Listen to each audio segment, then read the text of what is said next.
Antennas, burgers, and zero concept. Aliens at a barbecue. Jerry Larson was a simple man. Work, couch, barbecue. His motto in life was, "If it ain't burnt, it ain't good." He lived in an ordinary suburb where everyone knows who has the greenest grass and the loudest lawnmower. But no one knew that it was on Jerry's lawn that an intergalactic culinary exchange would begin that Friday. The evening promised to be a classic. Jerry pulled out the grill, charcoal, and his signature Larson Super Pickle. Neighbors pulled up, bringing beer, folding chairs, and loud laughter. All in all, a standard American Idol. Until this one showed up. That one was big and round and buzzed strangely. At first, Jerry thought the neighbor's drone had gotten lost again, but when the object landed on his lawn with a pop, it was clear. Drones didn't usually glow or make sounds like an asthmatic wheezing. "What the dash?" Jerry began, but before he could finish, 3 men emerged from the balloon. The first was tall and thin, with antennae on his head and an expression on his face as if he'd seen a discount on chips. The second was stocky, with tentacle arms clearly made for hugging, and the third resembled a giant jellyfish on legs and seemed to have already licked the barbecue sauce. "Yo!" the first one cheerfully exclaimed. "Did you make it in time? We heard you were grilling food." Jerry blinked. "Who are you?"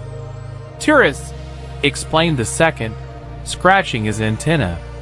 "We were told Earth was a place where people chewed something tasty and smoked themselves in the sun. It's a tan."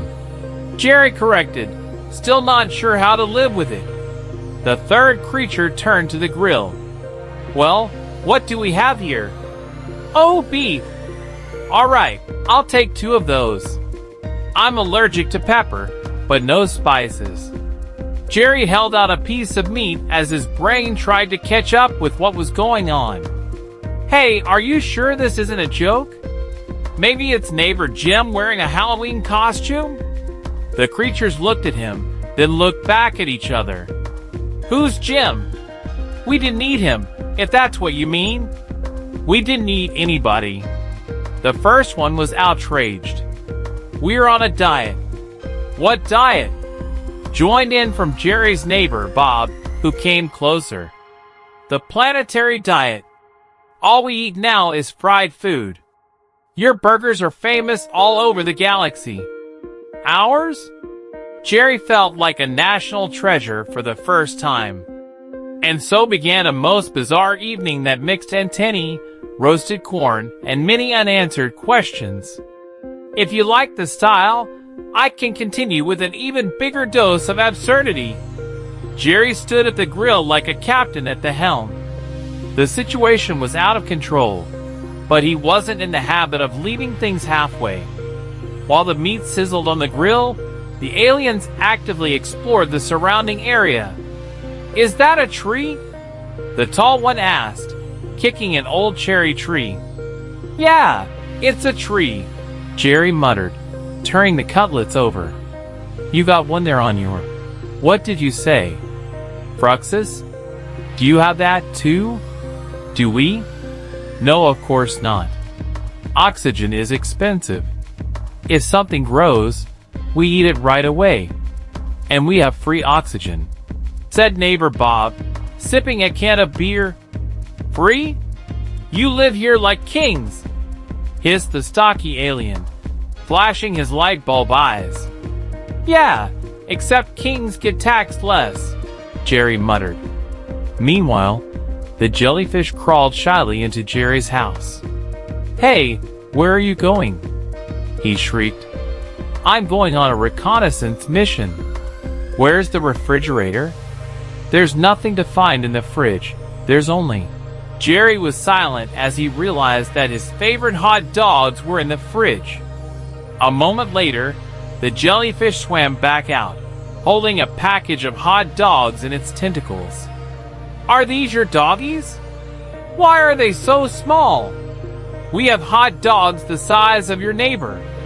Hey! Bob was outraged. Do I look like a hot dog? Well, in shape, a little. The alien answered honestly, and everyone laughed. Meanwhile, on the grill, everything was getting to the perfect state. Jerry was putting the meat on plates, and the aerialist was looking at the burnt edges with delight. Wow, is that a crispy crust? That's genius.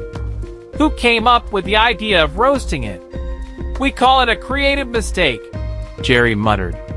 Jellyfish moved closer and began to look at the ketchup. What's that red stuff? Ketchup. What's it made of? Tomatoes. The aliens froze, exchanged glances, and applauded. You eat vegetables? And you're still alive? What's the big deal? Jerry didn't understand. On Phruexis, vegetables are considered deadly. One of our ancestors took a bite out of a cucumber, and it's still burning. Is that figurative? No, literally. He's lit up like a Christmas tree. Jerry sighed heavily, realizing that talking to these guys was like teaching a fish to ride a bicycle. Meanwhile, the party was growing. Neighbors were pulling up one by one. No one was confused by the aliens, who seemed to feel at home at the barbecue. One even tried karaoke, running Jerry's old speaker with his galactic vibes. Hey, who wants more sausage? Shouted Jerry. Came the voice of the aerialist. And make her some with that. What's its name? Bread. A loaf? Yes, yes, give me your bun art. That's how the aliens first tasted hot dogs and decided that Earth was the best planet in the whole galaxy. You just don't know what a blessing it is to live where you don't have to eat regenerated dust, said the jellyfish, nibbling on his corn. Dust? Bob asked. What? Do you vacuum and then eat it? Yes, it's environmentally friendly, he said proudly. It's a little tasteless, though. The party ended late at night when the aliens, gorged on food, decided to make a present. We've been thinking, Jerry, you're terrific. So here you go. The aerialist held out a small device to him. What's this? It's a galactic grill. It grills everything in 2 seconds and never burns. Where was this grill when I was fiddling with this charcoal for 3 hours? We wanted to watch you suffer.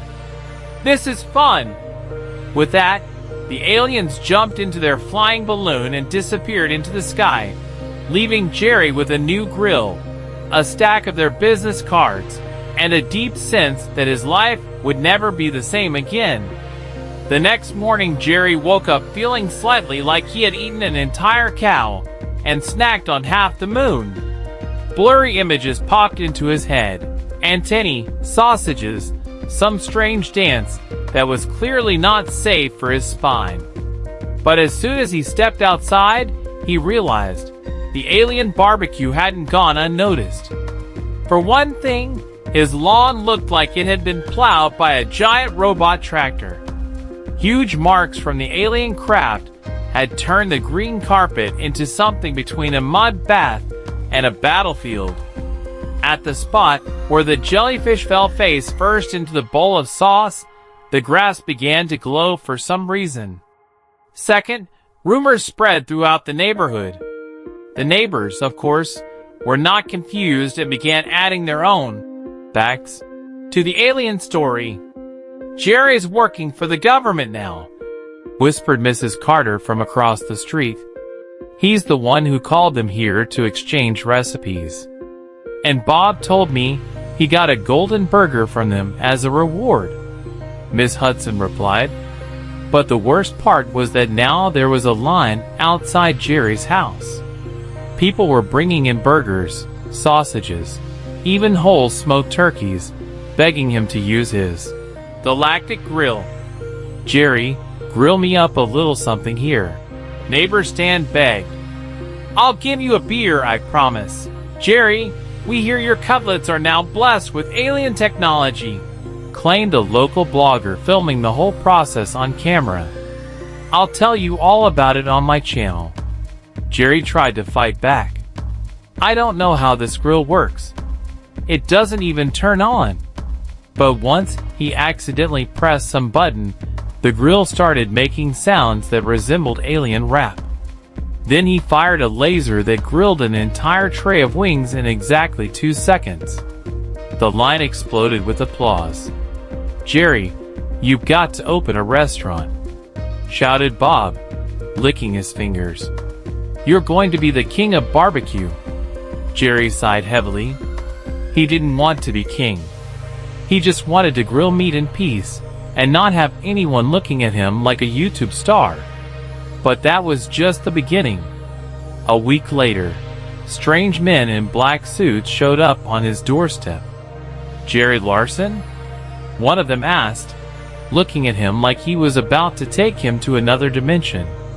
"No, that's my brother. I'm Michael Larson."